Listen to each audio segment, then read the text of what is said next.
আপনারা দেখতে পাচ্ছেন যে ঢাকা চট্টগ্রাম সিলেট মহাসড়কে প্রচুর জ্যামজট রয়েছে। আমি আছি এই মুহূর্তে নারায়ণগঞ্জ কাশপুর ঠিক ব্রিজের উপরে।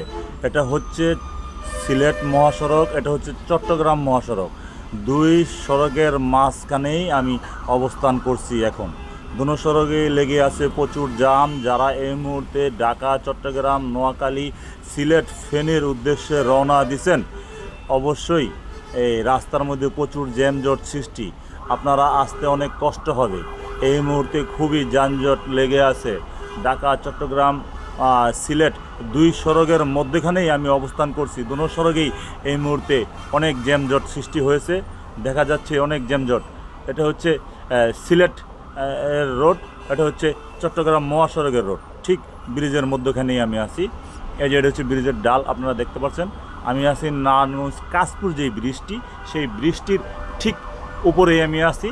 এই যে দেখেন ব্রিজের ডালের মধ্যে একটি গাড়িও নড়ে না। হ্যাঁ, নড়ে না। ড্রাইভাররা বলছে যে ভাই সেই সকাল ভোরে আমরা রওনা দিছি, কিন্তু এই যানজটের কারণে খুবই কষ্ট হচ্ছে, আমরা যেতে পারতেছি না। অনেক মানুষ হেঁটে রওনা দিচ্ছে, অনেক ক্লান্তি হয়ে যাচ্ছে। হ্যাঁ, হাঁটতে হাঁটতে অনেকে বলতেছে ভাই অনেক কষ্ট হচ্ছে এই যানজটে।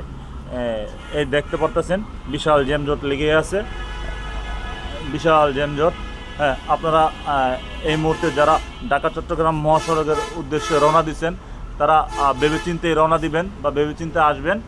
রাস্তার অবস্থা খুবই খারাপ, জ্যাম লেগেই আছে। এই চিটাং রোড হতে প্রায় মেঘনা মোরগাঁও পার পর্যন্ত এই জ্যামজটগুলি লেগে রয়েছে।